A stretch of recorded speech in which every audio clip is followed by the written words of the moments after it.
Chào các bạn, thì hôm nay mình sẽ hướng dẫn cho các bạn cách để chúng ta thiết kế một cái landing page để chúng ta có thể bán hàng, hoặc là các bạn đang kinh doanh những sản phẩm ví dụ như là dịch vụ về khóa học, hoặc là các bạn nói chung là những cái sản phẩm là không phải là sản phẩm vật lý, thì chúng ta có thể thiết kế ra những cái landing page như thế này.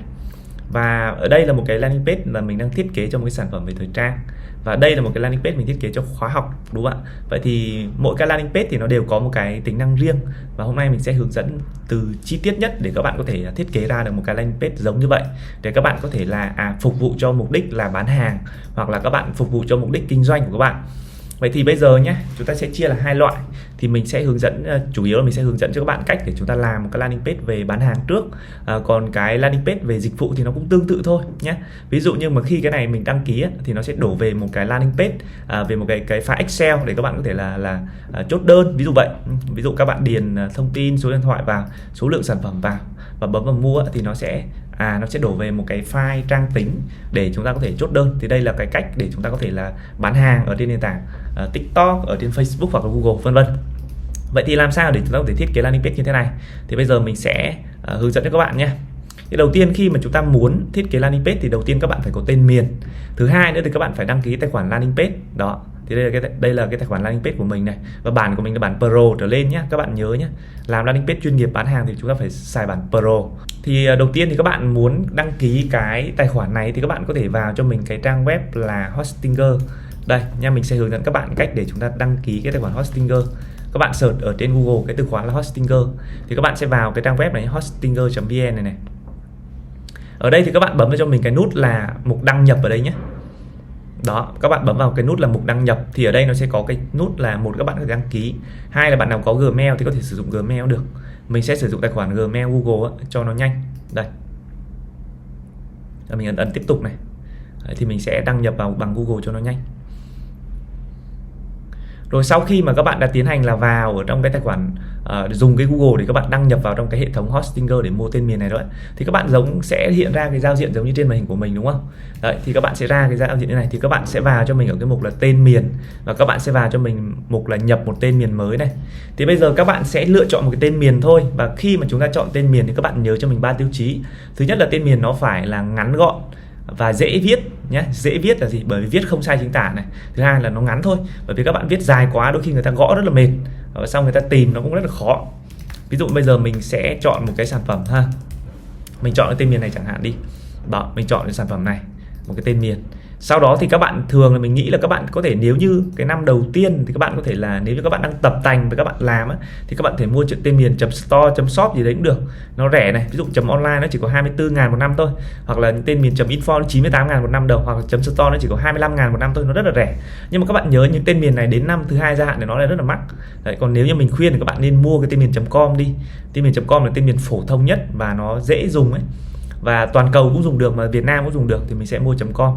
Thường là mình sẽ có thói quen mua .com. Thì ví dụ như năm đầu tiên thì các bạn sẽ mất khoảng 226.000 cho một năm. Ví dụ nếu các bạn mua 2 năm thì các bạn chỉ mất có 140.000 cho năm thứ nhất thôi. Nhưng mà bình thường mình nghĩ là các bạn nên mua một năm trước, bởi vì chúng ta mua sau đấy chúng ta có nhu cầu chúng ta gia hạn tiếp. Và ở đây nhé, mình đã thêm sẵn cái thẻ visa rồi, thì các bạn có thể là add thẻ visa vào đây. Thì mình sẽ bấm vào complex để mình mua một cái tên miền, là cái bước số 1 để chúng ta mua.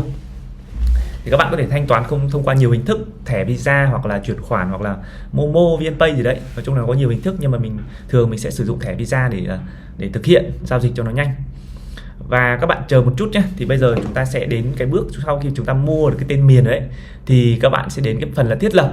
Thì các bạn nhớ là các bạn có thể chọn là cho mình hình thức cá nhân nếu như các bạn là cá nhân nhé. Còn nếu như các bạn công ty thì điền vào đây. Mình ấn tiếp theo này. Thứ hai nữa, các bạn điền những cái thông tin chi tiết vào và các bạn ấn hoàn tất đăng ký thôi. Còn những cái thông tin ở trên này thì mình sẽ điền nhanh thôi, nó dễ mà. Số điện thoại rồi là địa chỉ của bạn vào, và tên của bạn thì các bạn điền vô thôi, nó khá là đơn giản và nhanh chóng ha. Vậy sau khi mà mình đã tiến hành mình đăng ký một tên miền rồi thì nó sẽ báo như thế này. Thì bây giờ mình sẽ vào ở trong mục là đây, các bạn ấn nút bỏ qua, tôi không cần đăng web nhé. Và bây giờ thì các bạn sẽ vào trong một cái ô như thế này để chúng ta có thể là quản lý được cái tên miền của chúng ta rồi, đúng không? Vậy thì bây giờ các bạn vào đây rồi, thì cái bước số 2 thì các bạn sẽ tạo cho mình một tài khoản landing page. Đây, vậy thì bây giờ các bạn sẽ vào cho mình cái trang web là landing page, các bạn search ở trên Google ấy thì nó sẽ ra, và các bạn sẽ truy cập vào. Các bạn đừng có bấm vào cái chữ được tài trợ này nhé, nó là trang quảng cáo đấy. Các bạn kéo xuống số 2 này, bấm vào cho mình cái landing page.vn này, bấm vào đây. Thì bước đầu tiên các bạn chưa có tài khoản, đúng không? Các bạn chưa có tài khoản, các bạn bấm vào cho mình nút đăng nhập. Đó, còn bạn nào có tài khoản rồi chúng ta login vào thôi. Ở đây thì nó cũng có hai hình thức, thì các bạn chọn là với Google đi nhé. Thường thì mình sẽ sử dụng một tài khoản Google để mình quản lý tất cả mọi thứ cho nó nhanh, cho nó dễ. Thay vì các bạn nhiều lúc các bạn tạo ra bận quên đấy. Thì bước đầu tiên các bạn đặt tên tài khoản này ha, rồi các bạn đặt mật khẩu vào thôi, đúng không ạ?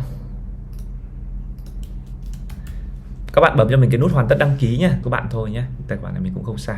Thì nó sẽ ra một cái giống như trên màn hình của mình. Đấy, thì các bạn sẽ ra một cái như thế này ha. Vậy thì bây giờ nhá, khi mà các bạn đăng ký xong thì nó cũng ra một cái giống như của mình đây. Thì đầu tiên nó sẽ có giao diện như thế này. Và các bạn nhớ là phải chat với bên cái hệ thống này để mọi người có thể liên hệ và nâng cấp lên bản Pro nhé. Bạn nào mà gọi là đang học thì thôi thì chúng ta sẽ dùng bản free cũng được. Còn nếu bạn nào mà đang bán hàng thực sự thì nên nâng cấp bản Pro đi, bởi vì bản Pro nó mới chạy quảng cáo được và nó mới có nhiều cái tính năng nâng cao được nhé. Rồi, vậy thì sau khi chúng ta vào đây rồi thì bước đầu tiên thì các bạn sẽ làm gì? Các bạn sẽ vào cho mình ở cái mục tên miền. Đây, có chữ tên miền đây. Các bạn tìm cho mình chữ tên miền nhé. Thì bước đầu tiên thì các bạn sẽ bấm vào cho mình cái nút là tạo tên miền. Đây nhé. Và các bạn chọn nền tảng cho mình là landing page cloud DNS. Và các bạn nhập tên miền vào thôi. Tên miền lúc nãy mình mua là gì? marketingtrending.com này đúng không? Mình copy này và mình dán vào đây thôi. Và các bạn nhớ là bổ sung cho mình 3 cái chữ W đằng trước. Thì các bạn bấm nút tạo tên miền. Thì xong rồi. Nhưng mà bây giờ thì các bạn thấy này, các bạn bấm xác thực thì nó vẫn chưa có được đúng không? Nó chưa bảo là chưa trỏ này. Thì bây giờ các bạn sẽ đọc cho mình một cái tài liệu nhé. Đây, các bạn này. Các bạn gõ cho mình là trỏ miền landing page về Hostinger. Các bạn tìm cho mình đúng cái từ này thì nó sẽ ra một cái tài liệu hướng dẫn này, trỏ miền từ Hostinger. Đầu tiên các bạn bấm vào cho mình nhé. Thì nó sẽ có này, đầu tiên thì chúng ta cần phải làm một cái bước là bản ghi. Thì bây giờ thêm bản ghi như thế nào ha? Thì các bạn vào trong cái tên miền các bạn vừa mua và các bạn truy cập vào cho mình ở cái nút là DNS máy chủ tên miền. Các bạn bấm vào đây giúp mình. Ở dưới này nó có rất nhiều cái bản ghi thì có sẵn, thì các bạn bấm cho mình nút xóa bỏ nhé. Và các bạn xóa cho mình tất cả những cái bản ghi ở trong này. Xóa tất cả cho mình, các bạn xóa hết nhé. Xóa hết cho mình nhé, không để lại một cái gì hết. Và tí nữa chúng ta sẽ thêm những cái bản ghi nó theo cái hướng dẫn của landing page để chúng ta có thể là trỏ cái tên miền về đấy. Thì cái này nó cũng khá đơn giản mà, đúng không? Các bạn xóa đi ha. Và các bạn nhớ nhé, chờ một tí, xóa xong chờ một tí nó mới bắt đầu nó xóa hết đi. Rồi, đấy, mình xóa nhé, mình xóa. Bạn nào mà chúng ta thấy nó hơi nhanh thì các bạn có thể xem lại. Các bạn đều tua chậm xem lại một chút cũng được. Tập trung nhé, bởi vì cái này thì mình sẽ cố gắng làm sao cho mọi người dễ làm nhất có thể thôi. Đấy, bởi vì cái này nó cũng nếu như bạn nào mà đã biết về máy tính một tí rồi các bạn sẽ thấy dễ. Còn bạn nào mà mới thì các bạn sẽ thấy hơi khó một chút ha, nhưng không sao, chúng ta sẽ cố gắng chúng ta. Thì các bạn nhớ này, đầu tiên các bạn vào thì nó sẽ nói đầu tiên các bạn cần phải thêm 2 bản ghi. Thì bản ghi số 1 file là CNAME đúng không ạ? Thì đầu tiên các bạn kiểu này, kiểu là thai, tiếng Anh là thai đúng không? Các bạn chọn CNAME này. Tên là gì? Name thì nó bảo là www, các bạn sao chép cái này đúng không? Đây, tên nó bảo này, www này. Mục tiêu thì ở đây nó nói là point to DNS đúng không? Copy cái này luôn, bỏ vào đây thôi. Dán vào dễ mà đúng không? Các bạn ấn nút thêm bản ghi xong. Rồi bây giờ là bản ghi số 1 thêm xong, là bây giờ bản ghi số 2 này. Thai là A đúng không? Thì bây giờ chúng ta chọn kiểu là A đúng rồi này. Tên là gì? Tên là A còng, đúng là A còng rồi này. Còn thứ ba là cái point là cái điểm chúng ta hướng tới này, là cái này, chỉ tới, dán vào. Đúng không ạ? A còng và chỉ tới, thêm bản ghi là xong rồi. Chúng ta chỉ cần thêm 2 bản ghi vậy thôi là xong nhé. Và sau khi các bạn đã thêm 2 cái bản ghi này rồi thì các bạn sẽ đợi cho mình từ khoảng 5 cho đến 10 phút. Nói chung là mỗi cái bên mà cung cấp tên miền thì nó sẽ có tốc độ khác nhau. Ví dụ như ở bên landing page Hostinger này thì mình thấy cái tốc độ mà trỏ tên miền về landing page khá là nhanh. Thì các bạn đợi một chút, khi nào mà các bạn bấm xác thực mà nó thành màu xanh là được. Đấy, các bạn đợi chút nha. Ở đây ví dụ như cái tên miền marketingpro.shop này của mình đã bật rồi, trỏ xong bấm xác thực là nó sẽ hiện màu xanh như thế này. Còn trường hợp mà nó chưa xác thực ở đây này, chúng ta chưa làm được, chúng ta chưa dùng được các bạn nhé. Đấy, các bạn đợi một chút đi. Vậy thì trong cái lúc đợi như thế này thì mình sẽ bắt đầu mình hướng dẫn cho các bạn cách để làm cái landing page. Vậy thì bây giờ mình sẽ bắt đầu như thế nào ha? Trong lúc chờ đợi thì các bạn sẽ vào cho mình ở cái mục là landing page, các bạn bấm vào logo đây giúp mình. Thì cái bước đầu tiên thì các bạn sẽ bấm vào cho mình cái nút là danh sách trang. Và bây giờ mình sẽ làm cái landing page để bán một sản phẩm về thời trang, ví dụ vậy ha. Thì đầu tiên các bạn sẽ bấm vào cho mình cái nút là tạo landing page mới này. Và các bạn sẽ ấn vào cho mình cái nút là sử dụng giao diện mẫu nhé. Đó. Được chưa? Thì ở đây nó sẽ có một số những cái mẫu để các bạn có thể lựa chọn. Đấy. Nhưng mà các bạn có thể là ở đây nó có một mẫu số mẫu nhé. Nhưng nếu các bạn thấy nó kiểu tiếng Anh nhiều quá thì các bạn sẽ bấm vào cho mình ở bên cái nút là mẫu thiết kế nổi bật này. Thì mẫu thiết kế nổi bật này là những cái mẫu thiết kế ở thị trường Việt Nam. Còn những cái mẫu là giao diện mẫu này là nó thị trường toàn cầu. Nên là đôi lúc các bạn thấy nó không thân thiện. Ví dụ như bây giờ mình sẽ lựa chọn một cái mẫu bất kỳ đi. Ví dụ mình bán thời trang, mình sẽ lựa chọn cái mẫu này chẳng hạn đi. Đây nhé. mình sẽ lựa chọn cái mẫu này. Đây, mình sẽ chọn mẫu này, mình ấn sử dụng nhé. Rồi mình sẽ chọn là rồi, ok chưa? Và khi mà các bạn nhớ nó có hai cái kiểu hashtag là thiết kế là response và mobile only, thì mình nghĩ là nếu như các bạn đang bán các bạn chỉ có chạy quảng cáo TikTok thôi, thì các bạn chọn cho mình mobile only là được rồi, bởi vì TikTok nó chỉ mua sắm chủ yếu qua điện thoại thôi mà, nó không có máy tính, đúng không?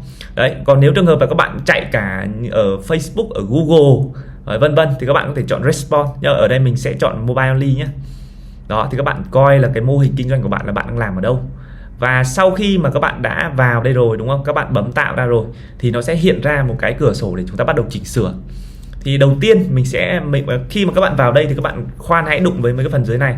Thì đầu tiên các bạn sẽ bấm vào cho mình ở cái bánh răng cưa ở mục thiết lập, các bạn bấm vào đây giúp mình. Và các bạn sẽ bấm vào cho mình nút sale và social. Đầu tiên các bạn đặt tiêu đề trang, thì đầu tiên các bạn đặt theo tên sản phẩm. Đó, các bạn đặt theo tên sản phẩm nhé, tên và mã sản phẩm và tính năng nổi bật của nó. Rồi tiếp đến là thương hiệu, đúng không? Các bạn có thể đặt theo cấu trúc đơn giản như vậy. Tiêu đề trang là tên sản phẩm này, một vài ưu điểm nổi bật này. Đó, ví dụ vậy. Và sau đó là cái vế là cái tên thương hiệu của bạn. Đấy, ví dụ tên thương hiệu của mình là như vậy. Mô tả thì các bạn viết ngắn gọn mô tả sản phẩm thôi. Ví dụ như là chống UV, ví dụ vậy ha.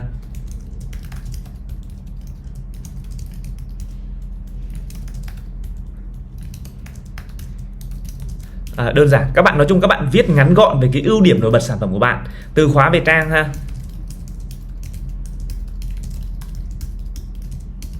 Đó, một số cái từ khóa các bạn có thể viết từ 3, 5 hoặc 7 từ cũng được.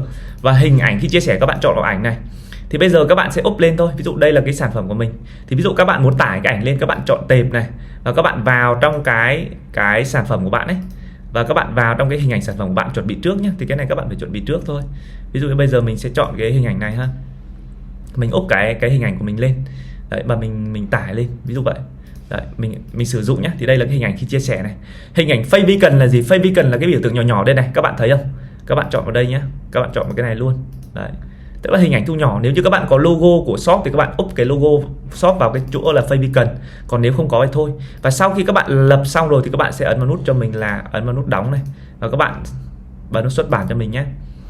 Rồi, khi mà chúng ta xuất bản thì bây giờ các bạn đang là bản ngáp lưu tạm thời thôi. Và mỗi lần các bạn làm nó sẽ tự động lưu rồi. Thì ví dụ trường hợp mà các bạn đang sửa dở mà các bạn làm chưa xong, các bạn bấm vào lưu nhé. Thì tí nữa là bây giờ mình out ra này, được chưa? Mình out ra, mình vào ở trong cái phần landing page thì nó vẫn hiện cái nháp của chúng ta đây. Cái này chưa xuất bản đâu nhá. Đấy, cái này chưa chạy được đâu nhá. Bây giờ mình vào tên miền mình thử coi là cái kia nó xong chưa. Đây. Thì bây giờ mình xác thực là được rồi này. Nãy giờ mình đợi là bắt đầu nó vô được rồi này. Thì các bạn sẽ bấm vào cho mình nút là bật SSL lên, được chưa?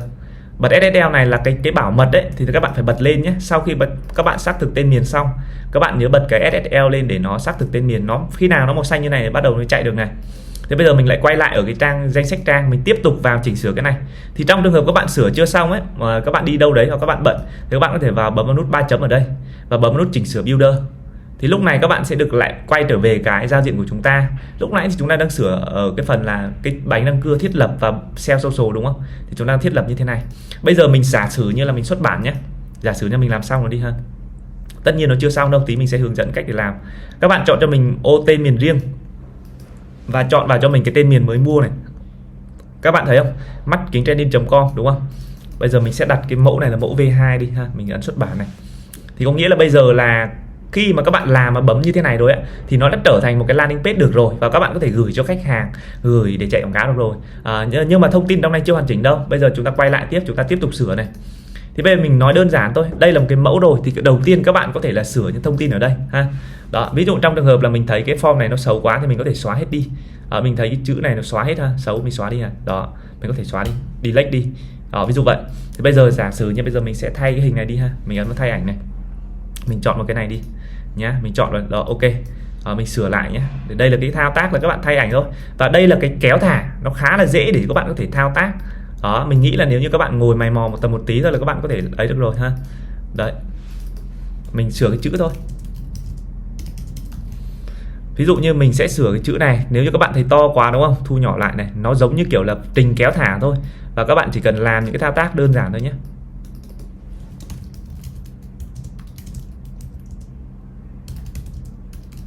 Đó, mình sẽ ghi ngắn gọn sản phẩm như vậy. Được chưa? Tiếp tục. Rồi giá, ví dụ như là giá gốc là cái sản phẩm của mình giá gốc là 300.000 nhé. Và bây giờ chỉ còn là 199, ví dụ vậy. 199 thì các bạn đặt giá sản phẩm ở đây. Và ở đây nút mua ngay.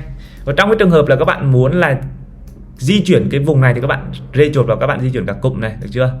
Đó, các bạn nhớ nhé, cái này phải khéo tay mà cẩn thận một chút. Chúng ta cứ làm từ từ thôi, nếu như các bạn chưa quen ha. Mình xóa bớt đi mấy cái phụ kiện, cái nhỏ này chưa cần thiết, ví dụ vậy. Rồi, mình kéo to một tí ha. Rồi. Ok nhé, mình sẽ kéo cho nó to một tí ha. Đấy, thì mình thấy khá ok rồi ha. Thì tiếp đến này, mình sửa tiếp tục. Bây giờ mình bấm vào sửa này. Rồi, ở đây trong trường hợp cái sản phẩm này không có sai, mình xóa đi. Và ở đây thì mình sẽ kéo cái này lên nhé. Trong trường hợp các bạn thấy nó có một khoảng trống như thế này ha, thì mình sẽ tiến hành là các bạn này, nếu như các bạn muốn nới cái này ra để thêm một vài hình ảnh vào đây, các bạn bấm vào cái nút đây, rê chuột xuống. Được chưa? Ở đây các bạn rê chuột vào đây này. Ví dụ cái này ha, các bạn muốn đưa cái thông tin, cái form đặt hàng này xuống bên dưới ha. Các bạn bấm vào đây nhé, rê cả cụm cho mình này. Các bạn rê cả cụm xuống đây cho mình. Được chưa? Nó sát xuống đây. Rồi ở trên này các bạn sẽ thu nhỏ cái này lại thôi. Đó. Rồi, ví dụ bây giờ mình muốn thêm ảnh vào đúng không? Các bạn muốn thêm ảnh chi tiết của sản phẩm vào đi. Thì đâu các bạn chọn vào cho mình mục hình ảnh này. Rồi các bạn bấm sử dụng này, được chưa? Nó sẽ hiện ra. Các bạn có thể kéo to cái hình này lên. Rồi tương tự bây giờ các bạn muốn thêm một vài hình ảnh nữa đúng không? Chúng ta lại kéo cái này xuống. Đó, chúng ta lại rê chuột, chúng ta kéo cái chỗ form đặt hàng xuống bên dưới. Đúng ạ. Rồi, các bạn lại tiếp tục là bây giờ các bạn sẽ tiếp tục thêm hình ảnh vào này. Bây giờ mình sẽ thêm hình ảnh số 2 ha. Tất nhiên là các bạn sẽ phải làm từ từ thôi, mình sẽ làm mẫu một vài hình thôi nhé. Vậy xong 2 hình rồi nhé. Ok, xong 2 hình rồi ha. Rồi, mình thêm một hình nữa đi. Rồi, thêm một hình nữa đi ha. Đó, mình thêm một hình nữa đi nhé. Thôi mình xóa luôn cái form này, tí mình chỉ cho các bạn làm cái form mới luôn nhé, cho nó nhanh gọn. Nhà mình sẽ tí nữa mình sẽ chỉ các bạn làm cái form như thế nào luôn ha, theo ý các bạn luôn. Chứ nhiều lúc mà các bạn dùng mẫu rồi các bạn không, cái form nào mà không có mẫu thì các bạn lại không biết dùng. Như vậy mình sẽ úp cái hình này lên nữa. Mình dùng 3 hình thôi, các bạn có thời gian các bạn làm thêm hình. Rồi thì bây giờ giả sử nha, bây giờ xong rồi nhá. Bây giờ mình muốn, ví dụ như mình muốn thêm cái form, thì ví dụ bây giờ mình muốn thêm cái form đặt hàng pop up ấy, thì bây giờ các bạn sẽ vào cho mình ở cái mục là pop up, các bạn bấm vào đấy giúp mình. Đó, các bạn có thể bấm vào cho mình, nếu như nhé mà nó có mẫu như thế này rồi thì các bạn có thể chỉnh sửa cái pop up này cũng được. Đó, còn trong trường hợp mà nếu như mà nó không có cái mẫu mà nó không có pop up thì các bạn có thể thêm mới bằng cách là ấn nút thêm mới pop up này. Đó, ví dụ như ở đây mình sẽ sử dụng một cái mục là form chẳng hạn đi ha. Mình sẽ sử dụng một cái gọi là form, một cái form đặt hàng.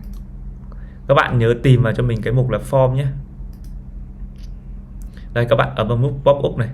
Đấy. Thì trong trường hợp nó sẽ có một số cái mẫu ở đây, các bạn bấm vào pop trắng này.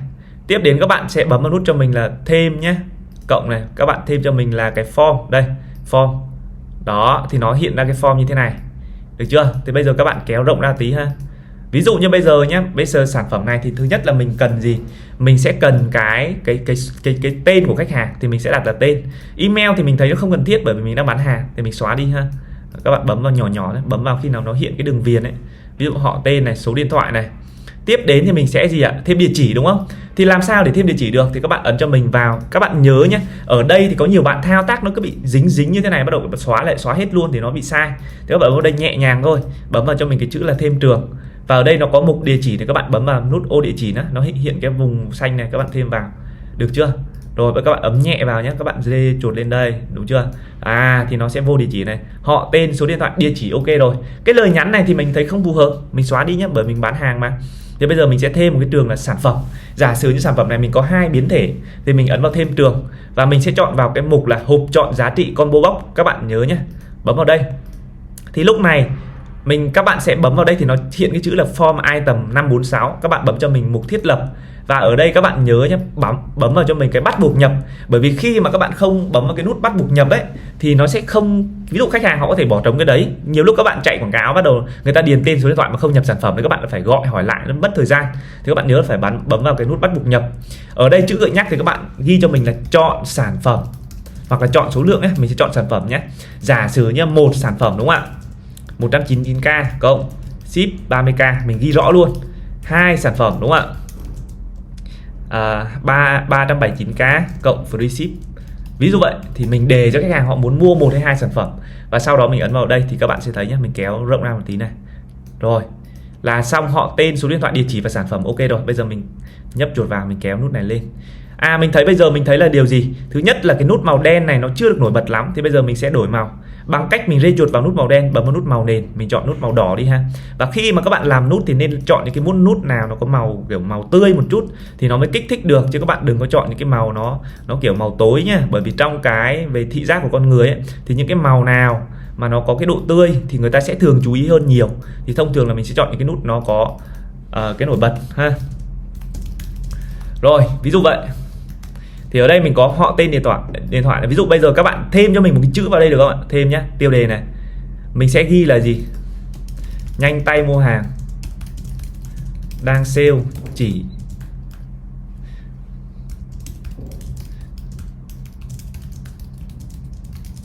đúng không ạ? Mình sẽ tạo một cái sự khan hiếm hoặc là một cái sự thúc giục khách hàng để khách hàng có thể mua. Các bạn có thêm cái vào đây. Và bây giờ mình sẽ căn chỉnh cho nó là căn giữa này. Và màu thì mình sẽ cho nó là màu tươi luôn, đúng cái màu đỏ luôn. Đó, và ở đây nhé thì các bạn thấy rồi. Bây giờ mình đã làm xong một cái pop-up cơ bản như vậy rồi. Bây giờ mình sẽ lưu pop-up này và mình sẽ để là pop-up mua hàng. Được chưa? Cập nhật vào mẫu thì nó sẽ lưu vào mẫu thôi. Đó, nhưng mà thường là mình sẽ ghi thôi. Mình sẽ ghi đơn giản thôi nhé. Rồi các bạn ấn vào lưu nhé. Các bạn có thể lưu cái mẫu này vào trong cái mẫu của các bạn. Sau này các bạn làm landing page mới thì các bạn sẽ không cần phải làm lại cái mẫu pop-up nữa. Đấy, thì sau khi mà các bạn bấm rồi, bây giờ là xong rồi đúng không? Thì bây giờ nếu như mà các bạn muốn là để có một cái nút để mua hàng ấy, thì bây giờ mình sẽ hướng dẫn cho các bạn cách làm sao để có một cái nút nó luôn luôn nổi ở đây này. Cái điều này nó rất là quan trọng để nó giúp cho khi mà khách hàng vào trong cái landing page thì họ sẽ biết được là cái nút mua nó hiện rõ ở trên đấy.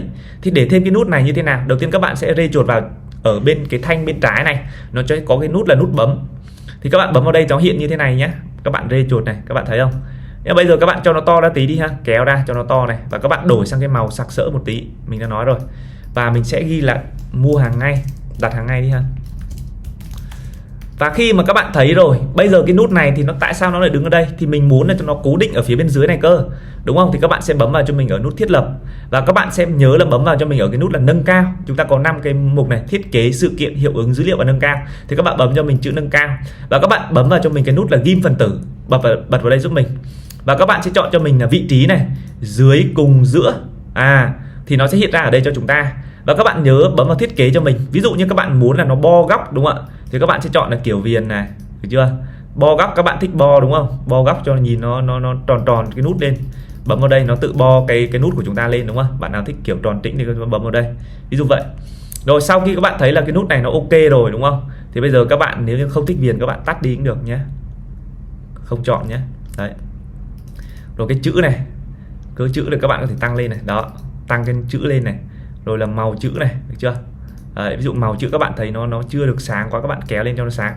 Thì bây giờ cái nút này mình thấy nó cũng khá ok đấy. Thì bây giờ các bạn thấy lướt đi đến đâu nó cũng có cái chữ đặt hàng ngay như thế này để khách hàng người ta chú ý.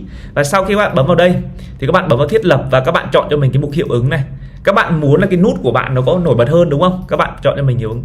Đây, có rất nhiều hiệu ứng, các bạn có thể thích cái nào các bạn chọn vào. Đấy, tada là nó sẽ linh linh như vậy. Đấy, bao là nó sẽ rung như vậy, mình chọn cái này thấy hay hay này. Đấy. Và các bạn nhớ bật cho mình cái chữ lặp lại và bật cho mình cái thời gian chờ là 0 nhá.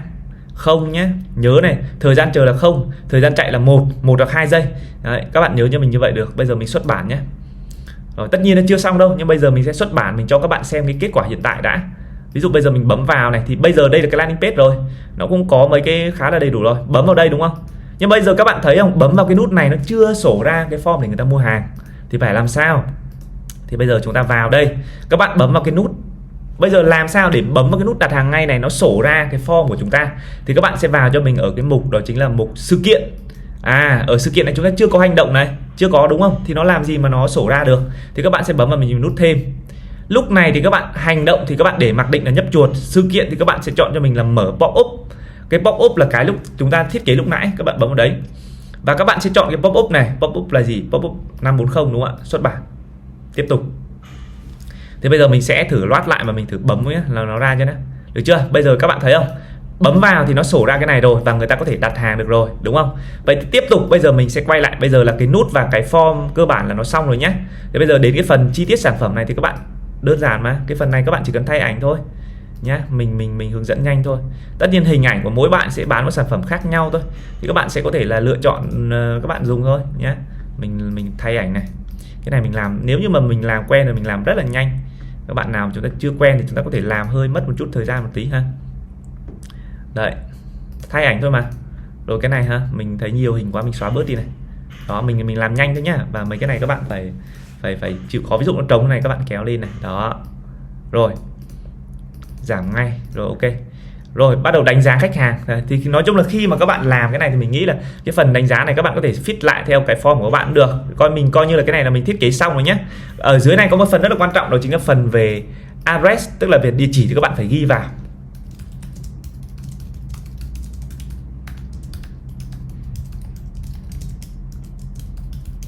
Và các bạn nhớ khi mà các bạn chạy quảng cáo nền tảng TikTok thì các bạn bắt buộc phải có cái này.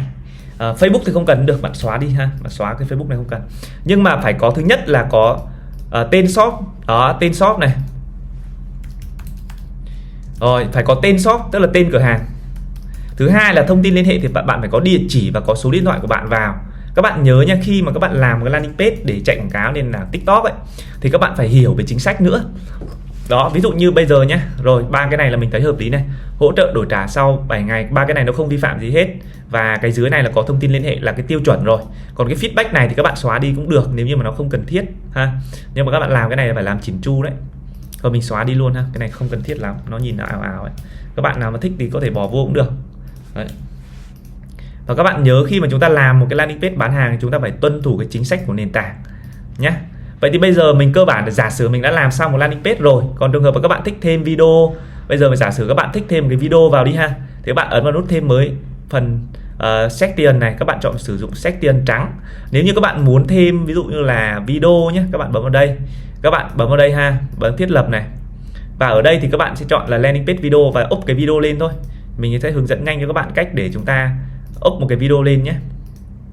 Nói chung là ở đây nó có rất là nhiều cái tính năng, thì mình sẽ hướng dẫn các bạn những cái tính năng chính thôi, và các bạn có thể thời gian các bạn có thể khám phá thêm, bởi vì nó có rất là nhiều module đấy. Thì mình bấm vào sử dụng này. Đó ha. Thì mình sẽ thay cái video lúc nãy. Được chưa? Rồi các bạn đợi một chút đi thì nó sẽ hiện cái video của chúng ta lên đây nhé. Video này thì mình đang up lên thôi. Và mình xuất bản thử nhé. Đấy, thì bây giờ các bạn sẽ thấy là cái video của bạn nó sẽ hiện ở đây. Nhưng mà bây giờ các bạn thấy là video nó đang bị ngắn quá đúng không? Thì các bạn sẽ chọn cho mình là cái kiểu này, mặc định này, hoặc là các bạn có thể vừa khung này, vừa khung cao vừa khung rộng này. Đó. Hoặc các bạn có thể tùy chỉnh.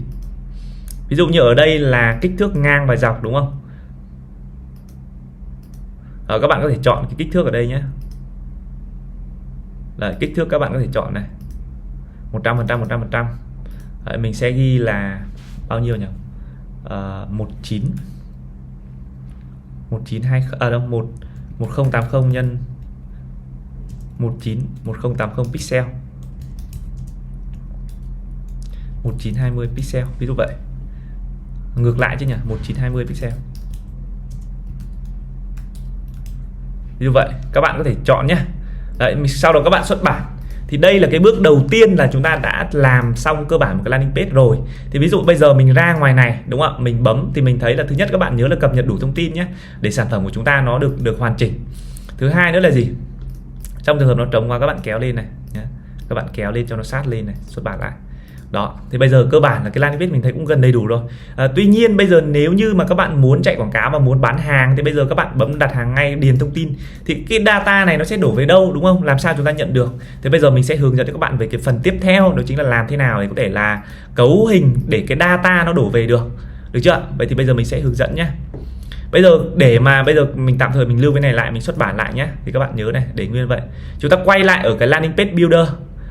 Các bạn sẽ quay về cái builder landing page.com này, và chúng ta sẽ vào ở trong mình là mục tích hợp. Các bạn bấm cho mình mục tích hợp.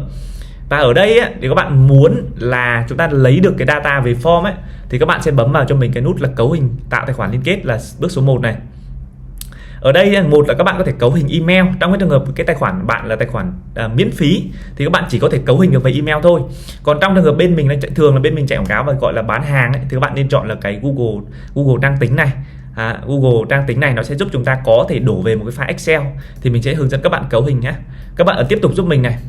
Thì ở đây các bạn sẽ lựa chọn vào cái email mà các bạn muốn dùng để chúng ta ấy, thì các bạn chọn vào email các bạn muốn nhé. Nhớ bấm vào nút chọn tất cả này và ấn nút tiếp tục. Thì lúc này các bạn sẽ cấu hình được cái tài khoản Gmail vào đây. Đấy, đây là cái tài khoản email mà mình vừa liên kết.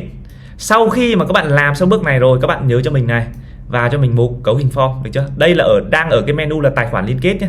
Có nhiều bạn là ở đây là hay bị nhầm, bấm sang đây không biết cái gì rồi bấm lên đây lộn xộn đúng không? Chúng ta đang ở mục tài khoản liên kết, chúng ta liên kết xong rồi. Bây giờ các bạn bấm vào cho mình cái nút cấu hình form. Thì ở cấu hình form này các bạn bấm vào cho mình cái nút là tạo cấu hình form. Chọn cho mình nút là form data. Vậy thì bây giờ các bạn sẽ nhớ nha, đây là cái email của bạn vừa tạo này, nó sẽ hiện ở đây, các bạn chọn vào đây. Vậy thì sau khi mà các bạn vào đây rồi đúng không, các bạn sẽ nhớ là bây giờ các bạn sẽ vào trong cái tài khoản email nhé, email mà các bạn vừa liên kết ở đây, cái tài khoản email của mình đây, học quảng cáo thực chiến@gmail.com đây. Thì bây giờ mình sẽ vào gì ạ? Mình sẽ vào ở trong cái Google và các bạn sẽ thấy chúng ta có một cái biểu tượng là 9 cái nút ở đây, các ứng dụng của Google. Các bạn bấm vào đây, các bạn sẽ tìm cho mình cái bảng tính đây, bấm vào đây cho mình nhé. Vậy thì bây giờ các bạn bấm cho mình cái nút là bảng tính trống này, tạo cho mình một bảng tính mới, được chưa? Tạo cho mình bảng tính mới. Thì đầu tiên các bạn sẽ có giao diện như thế này. Thì bước đầu tiên các bạn đặt cho mình ở đây, nhấp vào đây, đặt cho mình là đơn hàng landing page 01 ví dụ vậy. Rồi các bạn lưu cho mình cái dấu trang này lại nhé. Đây có cái biểu tượng dấu cái sao này, đánh dấu này. Đó, các bạn chọn cho mình là thanh dấu trang. Thì sau này nếu như có đơn hàng thì mỗi lần các bạn chỉ cần vào Google, các bạn bấm vào cái đơn hàng landing page này, nó đổ ra đây thôi, rất là dễ rồi đúng không? Chúng ta quay lại này, bây giờ này các bạn sẽ bấm vào cho mình nút là nhập ID bảng tính. Thì các bạn sẽ nhớ nhé, bây giờ chúng ta nhập ID như thế nào? Các bạn quay lại ở đây, các bạn thấy ở trên cái thanh link của chúng ta nó sẽ có cái mục là ở đây này, sau cái chữ D và trước chữ exit. Nếu bạn không copy cái dấu xẹt chéo nhé, các bạn copy cho mình cái này. Phần này nhớ này, sau chữ D và trước chữ exit các bạn sẽ copy cho mình cái này. Các bạn dán vào đây thôi. Và các bạn nhớ ấn vào nút đồng bộ. Và khi nào mà nó hiện ra cái chữ là trang tính 1 thì nó mới đúng nhá. Khi nào mà các bạn bấm vào đồng bộ mà nó hiện ra chữ trang tính 1 và các bạn ấn tiếp tục cho mình. Lúc này các bạn đặt tên cấu hình cho mình là đơn la đi. Ví dụ vậy, các bạn đặt tên nhé. Ví dụ các bạn bán sản phẩm gì đặt tên vào đấy. Ví dụ các bạn bán về mật ong, về thời trang hoặc bán sản phẩm gì ghi vào đấy. Đặt thêm một cái số nữa để sau này chúng ta, nếu như chúng ta có nhiều đơn, nhiều trang thì chúng ta không nhầm. Ấn vào hoàn tất cho mình là bước số 1. Thì bây giờ là các bạn đã tạo xong cái form này rồi. Vậy thì sau khi tạo cái form này rồi, các bạn quay về cái landing page này. Chúng ta tiếp tục chúng ta quay lại cái landing page lúc nãy chúng ta đang sửa là cái này đúng không? Đây, cái này chúng ta đang sửa này. Các bạn ấn vào nút 3 chấm ở đây, ấn vào nút chỉnh sửa builder. Và ở đây thì các bạn sẽ thấy là chúng ta bây giờ làm thế nào khi mà khách hàng họ đặt cái đơn hàng thì nó sẽ đổ cái data về ở trong cái bảng tính này để chúng ta có thể chuyển qua bộ phận sale để gọi điện và chốt đơn. Thì bây giờ các bạn sẽ bấm vào đây. Các bạn sẽ vào cho mình ở cái mục pop-up đúng không? Các bạn sẽ vào cái form này, pop-up 540 là cái pop-up của chúng ta làm lúc nãy, các bạn bấm nút chỉnh sửa giúp mình. Thì bây giờ các bạn lưu data như thế nào? Đầu tiên các bạn rê chuột vào trong cái ô nhỏ phía trong này. Khi nào các bạn rê chuột mà nó hiện ra cho mình cái chữ là lưu data thì các bạn bấm vào cho mình cái chữ là lưu data. Lúc này các bạn bấm vào cho mình cái nút là cấu hình form thì các bạn sẽ chọn vào cái form đây. Nếu như trường hợp nó xuất hiện các bạn ấn vào nút xem thêm này. Nó loát lại này, đây có phải là cái lúc này chúng ta mới tạo không? Ladi V2 new 01 này đúng không? Bấm vào đây cho mình. Đấy, thứ hai nữa là gì? Điều kiện form thì các bạn nhớ này. Các bạn xóa nhóm điều kiện thì không cần nhé. Ở đây thì các bạn nhớ này, ấn vào cập nhật cho mình và bấm vào cho mình cái nút xuất bản. Đấy, bấm vào cho mình nút xuất bản. Thì bây giờ nhá, rồi các bạn sẽ thử. Các bạn bây giờ mình sẽ đặt mẫu một cái đơn thử coi nhé, coi là nó hiện chưa. Đó, mình thử đặt một cái đơn nhé. Rồi, bây giờ mình quay sang bên này thì các bạn thấy rồi, nó sẽ hiện rồi đúng không? Nó đã đổ data về rồi. Thứ nhất là tên này, các bạn chèn thêm một cột phía trên, các bạn sẽ ghi là thời gian này, thời gian đặt, rồi là gì? Tên khách hàng, số điện thoại khách hàng này, địa chỉ này. Ở bên này là có phải là sản phẩm đúng không? Đấy, sản phẩm số lượng này, được chưa? Sau đấy các bạn nhớ nhá, bây giờ chúng ta xong hết rồi thì bây giờ các bạn sẽ làm sao chỉnh sửa cái này cho nó gọn gàng tí. Và bắt đầu các bạn sẽ ấy thôi, là chúng ta bắt đầu có thể chạy quảng cáo được rồi. Nhưng đây chỉ mới là cái bước số 1 thôi. Bây giờ chúng ta làm xong landing page rồi thì khi mà chúng ta chạy quảng cáo ở trên nền tảng TikTok nhé, thì các bạn phải làm thêm cho mình một cái mục là gọi là trang cảm ơn. Vậy thì để làm trang cảm ơn thì các bạn sẽ làm như thế nào? Thì bây giờ mình sẽ lưu cái này lại nhé. Lưu cái này lại, mình tắt cái này đi nhé. Mình quay lại ở đây. Vậy thì để làm một trang cảm ơn nó rất đơn giản thôi. Các bạn sẽ bấm vào cái landing page mà các bạn vừa chọn này. Các bạn sẽ ấn vào cho mình cái nút là 3 chấm ở đây. Các bạn các bạn sẽ chọn cho mình ở cái nút là nhân bản nhé. Chúng ta sẽ sao chép cái này ra một cái bản mới. Ở đây thì các bạn đặt này là cảm ơn, ghi cho mình cái chữ là trang cảm ơn, đúng không ạ, gạch ngang, và các bạn ấn vào nút tạo landing page. Xong rồi đúng không? Bây giờ các bạn sẽ bấm vào nút lại 3 chấm ở đây, ấn nút chỉnh sửa builder. Đây là cái chúng ta vừa nhân bản ra. Thì bây giờ ở cái trang cảm ơn này thì các bạn không cần phải làm gì phức tạp cả. Các bạn xóa hết cho mình đi mấy cái phần dưới này ha. Nó không cần rườm rà như vậy ha. Các bạn xóa bớt đi. Cái trang cảm ơn nó chỉ cần ngắn gọn thôi. Đấy, không cần nhiều. Đấy, mình xóa bớt mấy cái form này đi nhá. Cái trang cảm ơn các bạn không cần bất kỳ thông tin gì cả. Chỉ nhớ là cho mình này là có thông tin liên hệ và có một cái hình ảnh gì đấy tượng trưng cho shop của bạn thôi là được. Và nó chỉ cần một cái dòng là gì?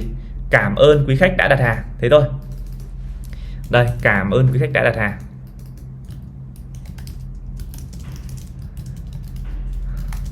Được chưa? Các bạn chỉ cần sửa và để cho mình thứ nhất là cái cảm ơn. Ở đây các bạn có thể thêm cái hình shop của bạn hoặc là hình cửa hàng của bạn vào cũng được. Cái nhớ là để lại cái thông tin liên hệ nhé. Và các bạn bấm vào cho mình ở cái nút là 3 chấm ở đây, cái nút thiết lập ở đây, nút bánh răng cưa chứ. Và chọn cho mình nút sell và social. Lúc này các bạn đặt là trang cảm ơn bạn, gạch chồng lên là được nhá. Và sau đó các bạn ấn nút xuất bản này. Tiếp tục. Thì bây giờ các bạn bấm vào cho mình cái nút là tên miền riêng. Và ở đây các bạn sẽ chọn vào cho mình cái tên miền vừa các bạn vừa chọn này. Và ở đây thì các bạn ghi là cảm ơn. Đó, cảm ơn nhé. Nếu cảm ơn 01 đi nhá. Trong trường hợp sau này các bạn có nhiều trang cảm ơn, các bạn đặt là cảm ơn 01 đi. Thì bây giờ các bạn bấm rồi, ok, nó hiện ra như thế này. Vậy thì sau khi các bạn làm xong cái trang cảm ơn rồi đúng không? Thế bây giờ chúng ta quay lại cái landing page này. Quay lại cái landing page đúng không? Đấy là trang cảm ơn đây. Thì bây giờ nha, mình sẽ về cái trang chính. Tức là sau khi các bạn làm xong cái trang cảm ơn rồi đúng không? Thì bây giờ các bạn vào cái trang chính ở đây. Các bạn bấm vào nút chỉnh sửa builder này. Bấm vào nút chỉnh sửa builder này về cái trang gọi là trang giới thiệu sản phẩm ấy. Thì bây giờ các bạn quay vào cho mình cái mục pop up. Các bạn sẽ vào cho mình ở cái mục là pop up 540 là pop up chúng ta vừa làm, ấn vào nút chỉnh sửa. Thì lúc này các bạn bấm vào cái nút lưu data cho mình đúng không? Và các bạn nhớ này, ở đây nó có cái mục là thực hiện này, các bạn bấm nút chỉnh sửa. Và các bạn nhớ chuyển sang cho mình là chuyển hướng URL. Được chưa? Các bạn sẽ chọn cho mình này. Dán cái đường link trang cảm ơn vào đây nhé. Sao chép đường link trang cảm ơn vào và dán vào đây. Ấn vào cập nhật. Được chưa? Ấn cập nhật. Thế bây giờ mình sẽ lưu cái này nhé, xuất bản này. Mỗi lần chúng ta làm chúng ta nhớ xuất bản nhé. Bấm vào đây ạ. Vậy thì bây giờ các bạn thấy là bây giờ mình sẽ đặt mẫu một cái sản phẩm mới. Mình đặt mẫu lại nhé. Thì khi bây giờ mà đặt xong á thì nó sẽ hiện ra này. Và mình sửa lại nhé. Cái này nó chưa cập nhật được.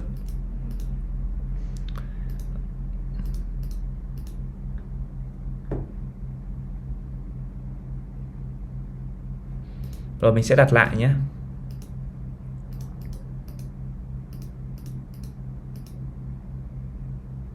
Được chưa? Khi mà các bạn đặt xong á mà nó hiện ra chữ là nó sẽ chuyển qua trang cảm ơn thì các bạn sẽ hiện như thế này. Và tại sao chúng ta phải làm trang cảm ơn khi mà chúng ta chạy chuyển đổi ở trên TikTok hoặc là Facebook? Các bạn muốn dẫn đường link để đo lường cái số lượt mua hàng thì các bạn nên làm trang cảm ơn để đo lường nhé. Vậy thì sau khi mà chúng ta làm rồi thì bây giờ mình thấy là các bạn cũng đã đầy đủ rồi. Các bạn đã có trang giới thiệu sản phẩm và có trang cảm ơn rồi. Nhưng mà các bạn còn thiếu một cái nữa là trang chính sách bảo mật. Vậy cái trang chính sách bảo mật là như thế nào? Cái trang chính sách bảo mật thì khi mà các bạn chạy quảng cáo ở một số nền tảng, ví dụ bây giờ TikTok đi, thì họ sẽ yêu cầu chúng ta cần phải có một cái trang chính sách bảo mật thì nó mới tuân thủ cái chính sách của quảng cáo được. Thì để làm trang chính sách bảo mật này thì các bạn có thể là tìm một số cái công cụ hoặc là có thể sử dụng ChatGPT để viết một cái trang chính sách bảo mật, hoặc là các bạn có thể lấy cái mẫu của mình cũng được. Thì ví dụ bây giờ nha, mình sẽ tiến hành tạo một cái trang chính sách bảo mật. Đây là một cái trang mẫu, một cái sản phẩm trước đấy. Vậy thì để tạo trang này mình sẽ hướng dẫn các bạn cách để tạo rất là đơn giản thôi. Đầu tiên các bạn bấm vào cho mình tạo landing page mới này, chọn cho mình cái sử dụng trang trắng. Các bạn sẽ để là trang chính sách bảo mật. Và các bạn chọn cho mình là mobile only. Ở đây thì mình đang làm cho cái mục landing page để chạy TikTok Ads. Các bạn bấm vào đây. Thì khi mà các bạn tạo ra thì cái bước đầu tiên các bạn sẽ thêm cho mình là cái tiêu đề. Chọn cho mình cái sách tiền trắng này, các bạn đặt tiêu đề này. Các bạn ghi là trang chính sách bảo mật, được chưa? Thực ra cái này làm nó nhanh thôi, đúng không? Rồi, các bạn dán vào đây. Tiếp đến này thì các bạn sẽ ghi cho mình là ở cái phần là đoạn văn. Các bạn dán vào đây nhé. Thì ở đây là mình có một cái mẫu về trang chính sách bảo mật rồi, hoặc là các bạn có thể là tìm ở trên Google, nó có rất nhiều cái công cụ để chúng ta có thể làm trang chính sách bảo mật. Thì mình sẽ sao chép nhá, mình dán vào đây cho nó nhanh thôi. Cái này mình làm sẵn rồi. Các bạn nào không biết làm có thể làm mẫu của mình, hoặc là các bạn có thể là lên Google hoặc là ChatGPT gì đấy, chúng ta copy là chúng ta ấy, nó sẽ viết ra thôi. Cái này nói chung là để gọi là để hợp lệ cái việc chạy quảng cáo thôi. Mình kéo xuống đây nhé. Rồi. Và các bạn nhớ này là các bạn sẽ tiến hành là nhập cho mình đúng cái tên miền của bạn vào đây. Ví dụ như tên miền của mình là .com thì các bạn phải thay tất cả cái tên miền vào đúng cái tên miền mà website của bạn đang chạy quảng cáo. Đúng không? Đấy, ví dụ vậy, ví dụ cái tên miền của mình là .com cơ, nhưng mà mình phải thay nhá. Khi các bạn copy các bạn phải thay cái thứ nhất là các bạn phải thay cái đường link website của bạn vào đây. Là cái thứ nhất. Thứ hai nữa là gì? Thứ hai nữa là về cái vấn đề về cái email, ở dưới này nó sẽ có phần email thì các bạn phải nhập đúng cái email của bạn vào đây. Được chưa? Đó, thì mình sẽ nhập email của mình vào đây. Và các bạn đừng quên cho mình một phần, đó chính là thêm về cái nội dung nhé. Mình ấn vào nút thêm này. Đây, mình sẽ thêm một cái sách tiền trắng vào đây, một cái footer đi ha. Các bạn tìm ở cái phần có footer không nhỉ? Đây, footer đây. Mình chọn cái này. Đơn giản thôi. Rồi bắt đầu mình sẽ đổi cho nó một cái, mình sẽ viết cái địa chỉ vào thôi. Các bạn nhớ phải có 3 cái nhé. Thứ nhất là tên shop, thứ hai là cái địa chỉ, thứ ba là số điện thoại. Đó, số điện thoại của mình ha.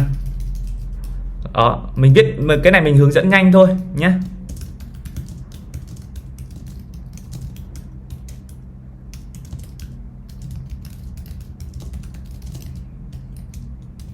Mình ghi nhanh thôi. Tất nhiên các bạn phải làm chỉn chu hơn và làm ấy hơn. Mình sẽ hướng dẫn một cách đơn giản và tiết kiệm thời gian nhất cho các bạn. Còn tất nhiên là các bạn phải ngồi, các bạn phải làm cho nó chỉn chu rồi nhá. Ví dụ như cái này là phần này thì các bạn có thể là thêm một cái màu gì đấy. Đấy, ví dụ vậy. Hiệu ứng thiết kế này. Các bạn có thể là chỉnh màu gì đó.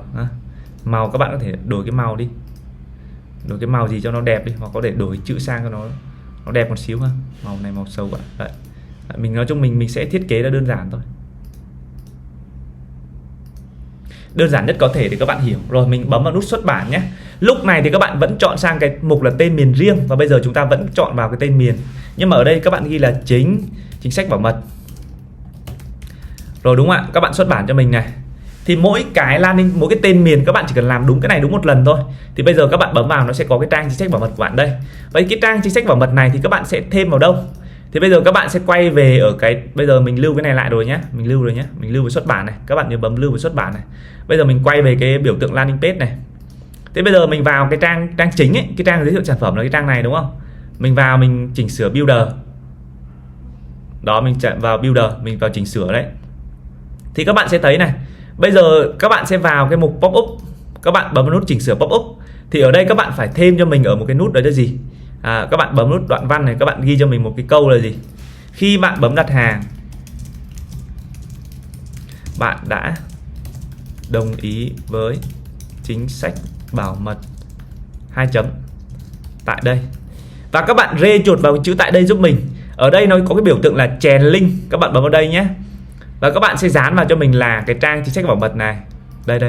Đây nhé. Sao chép cho mình. Dán vào đây. Đúng không ạ? Dán cái liên kết vào đây. Và nhớ là để cái ô là cửa sổ mới nhé. Và bấm vào cho mình nút xuất bản. Các bạn nhớ nhé, đây là cái thao tác nếu như các bạn chạy quảng cáo ở đây là TikTok, các bạn phải có cái mục này. Thì nó hiện ở đây này. Ôi, nó bị dài quá rồi, mình vào mình sửa lại nhé. Nó bị nhầm đây rồi. Đây, mình xóa mình làm lại nhé. Tại đây. Rồi, vậy thì bây giờ mình sẽ lại chính sách bảo mật đâu rồi nhỉ? Sao chép đường link. Rồi. Và mình sẽ tiến hành là xuất bản. Lúc này các bạn có thể căn giữa cho nó đẹp một tí ha. Mình sẽ căn giữa cho nó này. Rồi mình thu hẹp cái này lại một tí. Rồi mình sẽ in đậm cho nó một tí ha. Tại đây thì mình sẽ cho nó một cái màu chữ, mình cho nó màu vàng đi. Rồi mình xuất bản nhá. Rồi bây giờ thì cơ bản là xong rồi đấy. Bây giờ là các bạn đã có đầy đủ những cái, mình tắt bớt đi để các bạn đỡ bị ngợp nhé. Rồi thì các bạn thấy bây giờ nhá, cái sản phẩm trang giới thiệu sản phẩm chúng ta làm xong. Chúng ta bấm vào nút đặt hàng ngay thì nó sẽ có cái trang chính sách bảo mật để chúng ta tuân thủ cái chính sách của quảng cáo TikTok. Và ở đây thì nó sẽ có một cái phần là đặt hàng ngay. Ví dụ như khách hàng đặt hàng ha, thì nó sẽ đổ về cái phần là landing page rồi, và chúng ta nhận được data rồi. Bây giờ các bạn chuyển data cho bộ phận kinh doanh hoặc là bộ phận sale, tư vấn và chốt đơn thôi. Thì đấy là cái quy trình để chúng ta có thể là thiết kế. Và tất nhiên là các bạn phải làm cái landing page nó chuyên nghiệp hơn. Đấy, bởi vì mình hướng dẫn nhanh thôi, mình sẽ hướng dẫn phần cơ bản thôi nhé. Còn nếu như các bạn làm chuyên nghiệp hơn thì nó phải như thế này. Nó phải làm đẹp từng sản phẩm một, các bạn thấy không? những cái form bên mình chạy nhé, nó sẽ phải làm những bộ sưu tập như thế này. Và tất nhiên các bạn phải làm và nghiên cứu rồi, và chọn những cái mẫu nào nó đẹp và phù hợp với sản phẩm của bạn. Đấy, ví dụ đây là một cái landing page hoàn chỉnh mà mình làm để có thể chạy quảng cáo được, và đây là một landing page chạy thực tế đó, có video, có hình ảnh, có nút mua ngay nó phải nổi bật, và bấm vào đây đặt hàng thì các bạn thấy không. Đấy, mình đã hướng dẫn cho các bạn thứ nhất là làm ra một cái trang giới thiệu sản phẩm như thế này nhé. Thứ hai nữa là bấm vào nút mua ngay, nó có cái form như thế này đó. Tiếp đến là các bạn phải bấm vào cái đồng ý với chính sách bảo mật, các bạn bấm vào đây nó hiện ra một cái trang. Cái này nó là luật để chúng ta có thể là tuân thủ cái chính sách quảng cáo trên nền tảng TikTok. Thì nội dung ngày hôm nay thì mình đã hướng dẫn cho các bạn xong về cái cách để thiết kế ra một cái landing page, từ việc mua tên miền này cho đến việc đăng ký tài khoản này. Và các bạn nhớ là phải xài cái bản Pro, được chưa? Còn trong những cái nội dung khác thì mình sẽ hướng dẫn thêm về những chi tiết các cái cách để chạy quảng cáo trên những nền tảng, để các bạn có thể là dùng cái landing page này và kết hợp với content của bạn ở trên kênh của bạn ấy, thì bạn có thể chạy để thu những cái data khách hàng tiềm năng, thì bạn có thể là có được cái doanh thu nhé.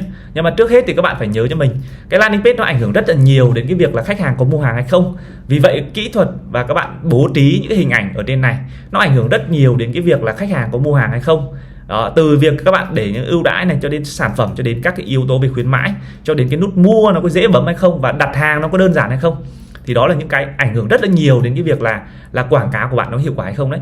Và các bạn nhớ là chúng ta phải làm một cách chuyên nghiệp và nghiêm túc, và các bạn đừng có vội vàng. Thì mình thấy là có nhiều bạn là chúng ta làm một landing page chúng ta rất là vội, bởi vì vội để nó ra kết quả ấy. Nhưng mà các bạn vội mà các bạn làm ẩu thì khiến cho cái landing page của bạn nó dở.